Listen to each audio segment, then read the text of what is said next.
Donald Trump holding firm on his imposition of worldwide tariffs, all of which are due to come into effect by tomorrow. That includes that 20% tariff on the European Union, 34% on China, a tariff he has threatened to add another 50% to if China continues with its retaliation. And China overnight has pledged to retaliate to the end, whatever that end might be. So what does it all mean for the price of goods for consumers both here in Ireland and in the United States? To look at that, we're joined by Charlie Weston, personal finance editor with the Irish Independent, and we're joined by economist Jim Power as well for a more global look. But first of all, Charlie, good morning.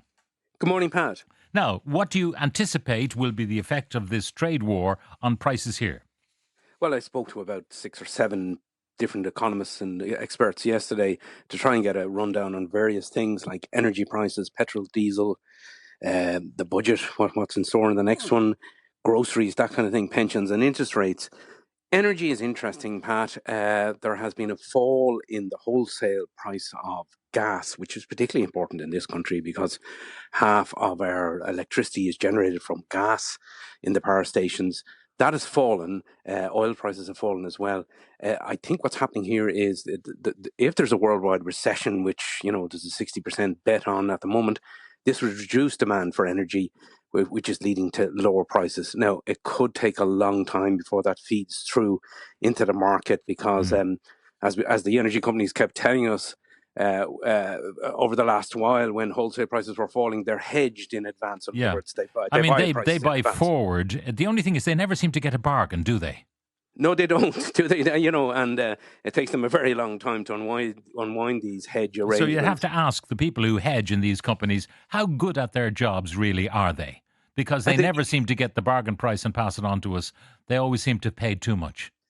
Yeah, and I put a lot of pressure on the regulator on this one a while ago, and they did go and have a look at generally at hedging arrangements. Now they weren't allowed to go in and look at the individual contracts of the Irish companies, so you can't really get a sense of it. But what they came back and said was, look, it seems fair enough to us what's going on. The typical hedging arrangement can be year and a half, and takes a long time for these things to unwind. But look at least. We had a very worrying announcement a while ago, and it took effect at the start of this month when SSE Electricity broke ranks with everybody else and actually increased their retail prices 10.5% for electricity, 8.4% for gas, and that was a surprise. So at the very least, this should kind of take that pressure away.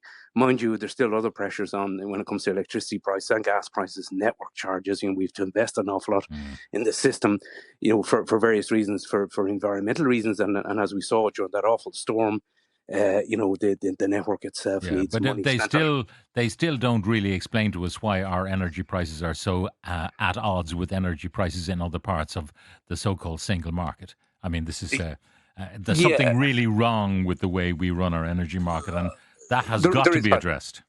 I totally agree with you, Pat. I mean, I've been calling for a long time for a kind of systemic review of the Irish market. Too much of it, the price is determined by the wholesale price of gas, which means somebody producing wind at virtually no cost. Once if the operating cost is low. I mean, obviously there's capital expenditure and putting up wind farms, but day-to-day expenditure is very little. They get the same price as a power station that's using gas to produce electricity. So the market is all wrong. It doesn't work for consumers. The European Union has talked about looking at this.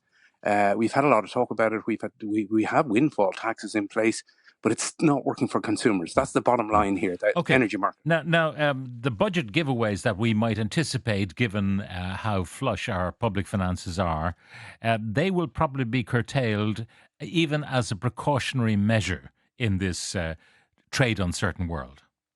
I mean, the government is very much at pains to tell us, Pat, that don't expect any big giveaways. We've been hearing for a while before Trump launched this cataclysmic, tariff frenzy, that the cost of living measures we had in the last budget. I mean, we got €250 on an electricity credit and our welfare supports. We're being told that there won't be any new cost of living measures in the next budget. I mean, that has been said for a while. But look at it, it's also unfortunately looking like tax cuts are unlikely as well. We had Junior Trade Minister Neil Richmond saying recently and in the last few days that they don't expect any tax cuts this year. The other one is like there was a hope that we'd get extra sick leave, paid sick leave. That one looks like it's gone out the window as well. So the government are saying, look, we're in a mode here of sticking to what we have, focusing on how to make the economy more competitive and not having a big spending budget. We've had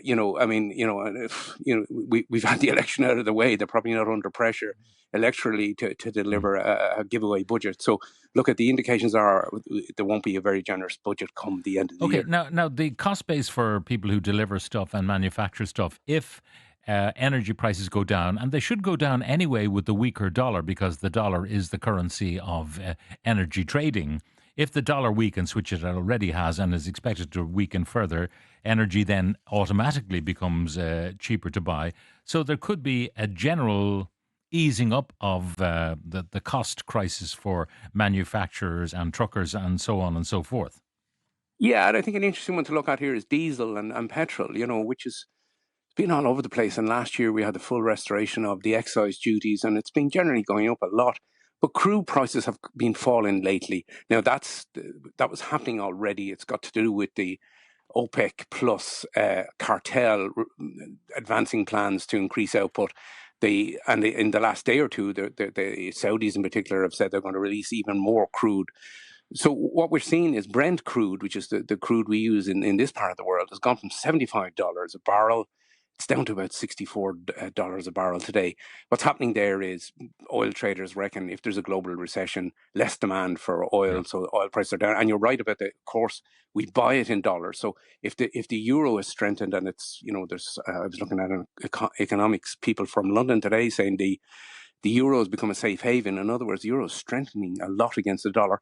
We buy in dollars. If the euro is stronger, that helps as well. That keeps the price down. So, look, at talking to people like Kevin McPartland of Fuels for Ireland, he reckons, it's a bad sign when crude prices are falling. Generally, it's a bad sign. But what it will mean is lower price petrol and diesel.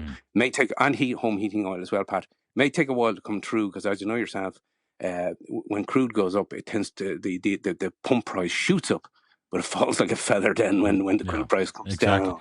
Now, in terms of interest rates, we had Christine Lagarde with us the other day, and they say a bit of a bump in inflation, but by and large, they're on target for getting to that magical 2% by 2027, I think, and therefore interest rate cuts will continue. Now, Trump may have thrown a spanner in that particular thing, but let's presume that those cuts continue. Mortgages could be cheaper. It could be, Pat. Yeah, no, I listened to that interview, and fair play to you. It was a great scoop to get her in to talk about that. But it's hard to discern what she means, really. I spoke to a number of economists afterwards, and they had different interpretations. But what the markets are saying now, the likes of Goldman Sachs, who are big players, they're saying they now think an interest rate cut is more likely, and there's a decision due on next Thursday on that, the 17th, sorry, Thursday week actually, 17th. When the European Central Bank governors meet. And they reckon the big concern for the European Central Bank is there's going to be weaker growth in Europe if, exporting markets to America are cut off. So, and they're less concerned about inflation at the moment. So there may well be more of a chance of an interest rate cut, which could lead to lower mortgage rates. On the other hand, if you're a saver, expect more cuts in savings rates. We've seen a steady drip of those. There will be more of those, unfortunately. All right, Charlie Weston, personal finance editor with the Irish Independent. Thank you very much. Listening to that conversation, Jim Power, economist. Jim, good morning. Good morning, Pat. Now, it's a very complicated world because supply chains are all over the place, whether it's auto parts or whether it's, someone who puts buttons from China on a garment made in Vietnam. It's all very complicated. So in America, they have offshored a lot of their manufacturing. So what's going to happen to the ordinary American consumer when they go into Walmart to do a shop? Okay, Pat, as you say, global supply chains are incredibly complex. There is the example of the iPhone that we can talk about in a second. But if you look at the top imports into the United States, electrical machinery, computers, vehicles, motor vehicles, mineral fuels, pharmaceuticals, optical medical devices, gems and precious metals, plastics, furniture and bedding, organic chemicals, clothing and footwear. A lot of that stuff is stuff that consumers actually buy. It is going to go up. All of those items are going to go up significantly in price, depending on where they're sourced. So for the US consumer, this is going to be an incredible hit. And there's an example in the Wall Street Journal of the iPhone and the various components of that iPhone, the processor, the display, the battery, etc., and the countries in which Apple sources all of those inputs, a wide array of countries, okay, but they apply the tariffs that Trump announced last week. And it results in the cost of the production of the iPhone rising, or at least the cost of the inputs rising from $549 to $846. So that's a 54% Yeah. increase in the component costs of the iPhone That's the because cost of the to tariffs. Apple. So the cost Yes. to the purchaser is going to be dramatically bigger. I mean, the people are talking about maybe the $2,000 iPhone. But Yes. just looking at it, the processor is made in Taiwan, the display in South Korea, the battery in China, the 5G cellular modem, I think, is made in Japan as well, storage made in Japan. The memory, valued at $21, is made in America. Yeah. That's And it. then there are other bits and pieces. But basically, virtually all the iPhone is constructed of foreign parts, if you like, and made in China. So even if they set up a factory tomorrow, where are they going to get the components from? They're still going to have to import those components.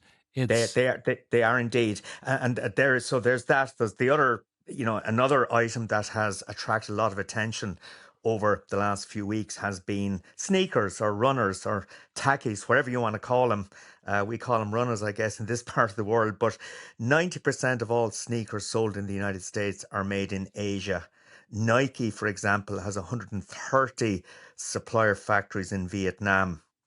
Okay, and the key Asian yeah, markets are Vietnam, Indonesia, China, Hong Kong, Cambodia, India, and Trump is putting significant tariffs on imports from all of those countries. yeah. So, Do you know what really annoys yeah, me, Jim? When I hear Trump saying these people ripped us off. Nike's an American company.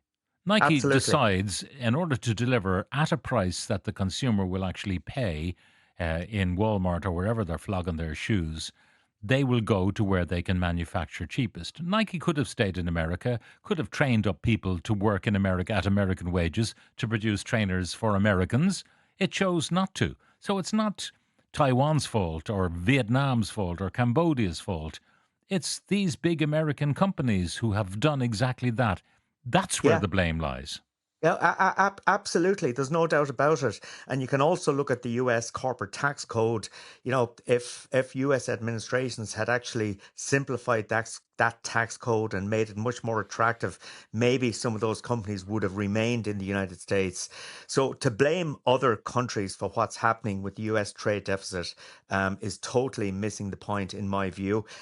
US consumers will end up paying significantly higher prices for virtually everything. And I think here is the real, I guess, quandary now.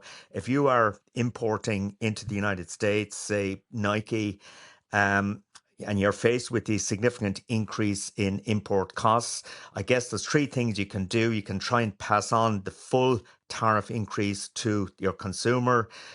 You can absorb the whole lot into your margins, or a bit of both. But whatever way you look at that, it's either going to undermine company profits or it's going to undermine consumer and business demand. And in either case, it is bad for the US economy.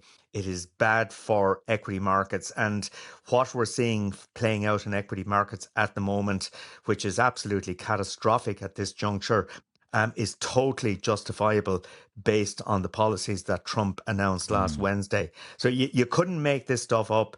And, the Well, he sorts of, did actually. He yeah, made most of it up. he did. There's Sorry, he not did. no He did. economic basis He at did. all for what he's at. Yeah, there's none whatsoever. Absolutely. And the notion that by imposing these tariffs on sneakers, for example, that Nike will move all of its manufacturing back to the United States ain't going to happen, Because if because if it did, Jim, and we yeah, haven't done this analysis yet, but if you look at the cost per hour of the American worker, if you can find the people with the skills to stitch those Nike trainers, which I think might be hard to find in this day and age in modern America. Particularly as those capable of doing it are being deported at the moment as Yeah. well. So, Yeah. so what would the actual cost? I mean, maybe it works out for Nike that if their $100 sneaker, if it were to be manufactured in the United States, would cost $200, and if you take it in from Vietnam, it might cost $200. Why not just leave your factory if it's going to Ex- ex- cost the same on the high exactly. street? Yeah. Hmm. It's Now, it's it's it's crazy. It just doesn't make sense. Now, there is one area where we might be affected, and that's all of us who like to travel on Ryanair from time to time. Boeing. I was watching last night, and there was an analysis of the Boeing aircraft. 60% of the Boeing aircraft is manufactured from other bits that are not made in America. The TV screen that the pilot uses, the TV screens in the back of the plane that the passengers use, all sorts of bits and pieces um, come from all over the place. So Michael O'Leary might be looking askance at what's going on because the cost of a Boeing aircraft will soar, if you'll pardon the aviation pun. Yes, it logically should, because as you point out there, the imported inputs are going to increase significantly in price, and that obviously will have to reflect itself in a higher price for the aircraft that's being sold. So definitely bad news for companies like Ryanair, but it's worse news for a company like Boeing itself, because Boeing is a company that's already facing many, many challenges. And this is just another nightmare scenario on top of that. Is it possible that airlines like Ryanair, who use Boeing aircraft, may switch supplier at some stage? I'm not sure how easily that's done, but it is, whatever way you look at it, it's bad news for Boeing. And you really would wonder what corporate America is saying to Trump at the moment, if Well, they're there not was a too story afraid that to say Elon anything. Musk Yes. begged Trump not to do the tariff thing last weekend. That's reported from allegedly two sources. It's hard to know what to believe, to be quite honest. But anyway, reported that Elon Musk, who has lost, it's billions, it goes into the tens of billions what he's lost on foot of the market collapse. And Zuckerberg has lost huge amounts of money as well. Yeah. All of these tech billionaires, their paper worth has gone down. Now, they'll hope it recovers, I suppose. But they can't be too happy. No, they can't be too happy. I mean, corporate America has got to be tearing its hair out at the moment based on what's happening. And you really just wonder, with people like Scott Bessent, the Secretary of Treasury, Howard Lutnick, what these people are actually saying to Trump behind closed doors at the moment, if they're not too afraid to say anything. I mean, one of the big problems here is that the guy who's driving this trade policy is a guy called Peter Navarro, who for decades has been anti-free trade, pro-tariff. So I think Trump is clearly, and it feeds into his prejudice anyway, but he's clearly taking advice from the wrong people. Yeah. By the And way, that's a we huge problem. mentioned yesterday, Yeah. and I'll mention it again, that Peter Navarro in his book quoted an economist called Ron Vera. I don't know if you know this story. It's quite extraordinary. Rachel Maddow told it on MSNBC. He quoted this person in support of his arguments about tariffs and how they work and how effective they are. Ron Vera does not exist. He was made up by Peter Navarro. It's an anagram of Navarro, his name. I mean, that's how bonkers this stuff is.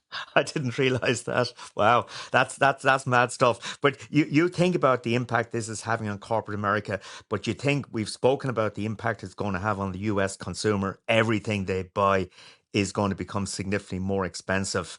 And if companies are going to move manufacturing back to the States, that ain't going to happen overnight. And as we said, in the case of sneakers, it wouldn't make sense anyway to manufacture in the States given the cost base. But you also then look at the destruction of personal wealth that's occurring. I spoke to somebody in the States last night, and whose pension fund is down 70% in the last few weeks. And, obviously there's a high tech component within that pension fund. I'm not sure, but when you see those sorts of dramatic losses being experienced by pension holders at the moment, you really just wonder how long this madness can actually continue, and what would bring it to a halt, because bullies don't like turning around and admitting they were wrong. They need some justification for extricating themselves from the predicament they've got themselves into. But it is totally mad out there at the moment, and nobody can say with any certainty what's going to happen next.